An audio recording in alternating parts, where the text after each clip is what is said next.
What's up, YouTube? Shout out to the Mac-Ears and Maniacs. I got another story for y'all today. Welcome to another episode of KM Videos, True Stories.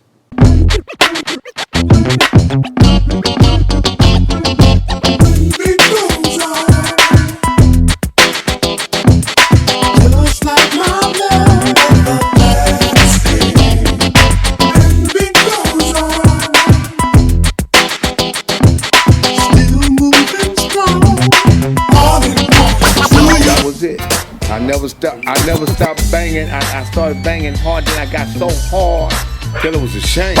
Welcome to another episode of KM Videos, True Stories. I'm gonna take y'all back to 1986. I'm 18 years old. It's my first time in the LA County Jail. My first experience. And they send me to the trustee module. 5,800 or some shit, 5,000 floor, and I'm a trustee. And I don't want to do no work, but trustees have privileges. So I'm in the trustee module, man, and I'm learning how jail go and stuff like that. And I'm up in there gambling. We still had money then. You had quarters and you had dollars and all that shit. And I'm in the county jail, and the Mexicans and blacks still got along. We still interacted. So we was playing blackjack together.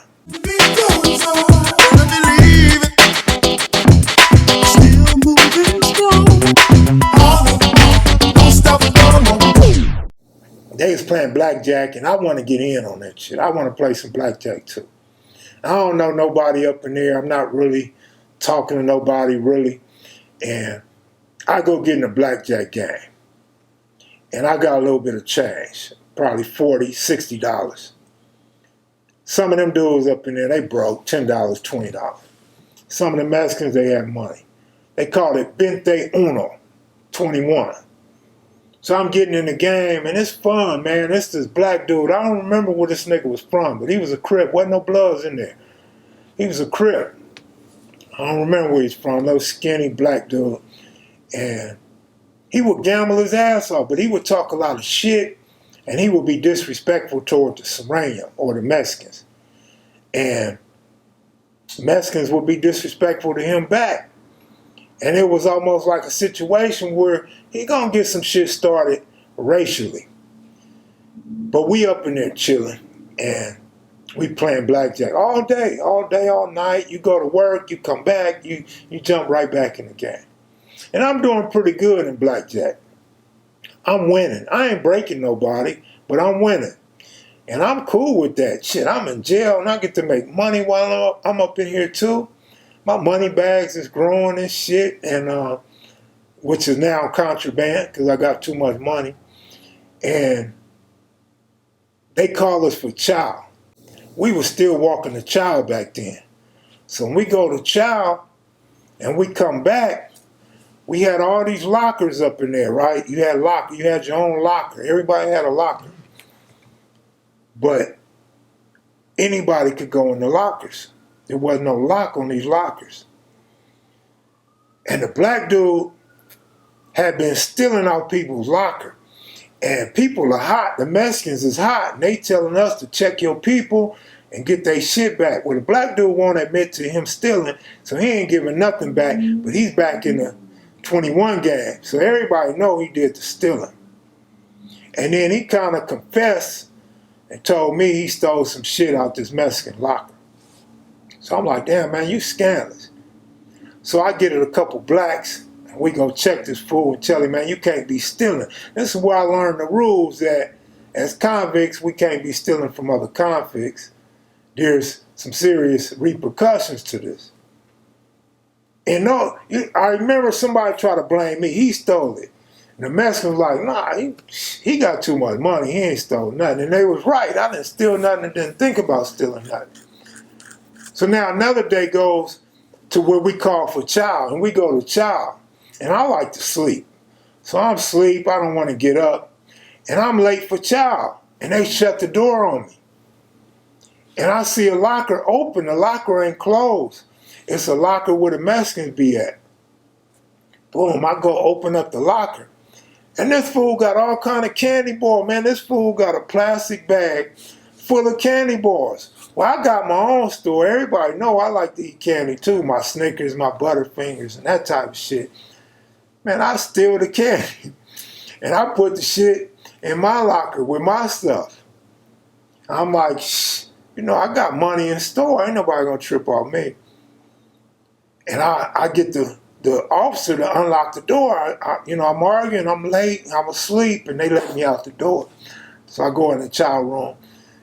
You gotta eat, man. You gotta eat like in 1, 2, 3 minutes. They got a slow table for those that eat slow. And I blend in with the crowd and get back to the dorm. We go in the dorm and the Mexicans hot. Damn near kicked off a riot because he blaming that brother, the same brother, and the brother saying he innocent. The brother's talking shit, nigga, fuck y'all, nigga, we could get in. Y'all blaming me, woo woo.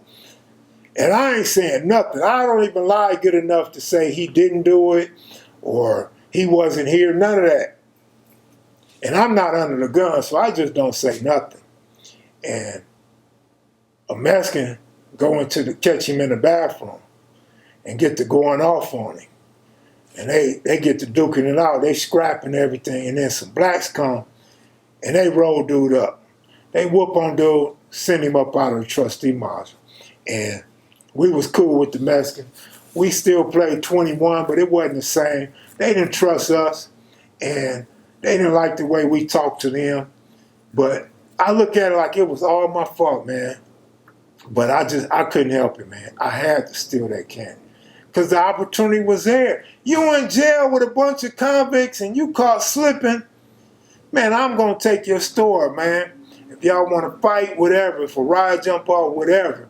And I really, honestly, I just wasn't used to jailing, man. The opportunity was so easy. It was just right there in my face. I couldn't help it. And I needed some more Butterfinger. I had to fuck my teeth up some more. But I couldn't resist taking them Butterfingers. But moral to this story is, man, when you're locked up, you still have to respect other inmates. You have to respect other convicts. And we're locked up in a small place. We all either done got sentenced or we going to court. And it just ain't cool to take another guy's stuff, man. I had stuff taken from me. I had shoes taken from me several times. At least twice. And it really ain't cool, man. But when the shit hit the fan, man, you got to be man enough to stand up for that shit because it can go bad quick. And you really don't want to kick off no riot because you want the Mexicans to check their people because Mexicans used to be sneezing and coughing and, you know what I'm saying, in the sink. And blacks didn't like that. You got to use the toilet, man. Go sneeze and cough and blow your nose in the toilet. So Mexicans, you know, they program wasn't always cool for blacks, and black stealing wasn't cool to Mexicans. But you got to respect each race, each organization, and other convicts, man, because we're all in this shit together. With that said, I'm out of here, man. I know the story could have been better, but go on, click that like button, leave a comment, and this will probably be the last story for a while because it's official.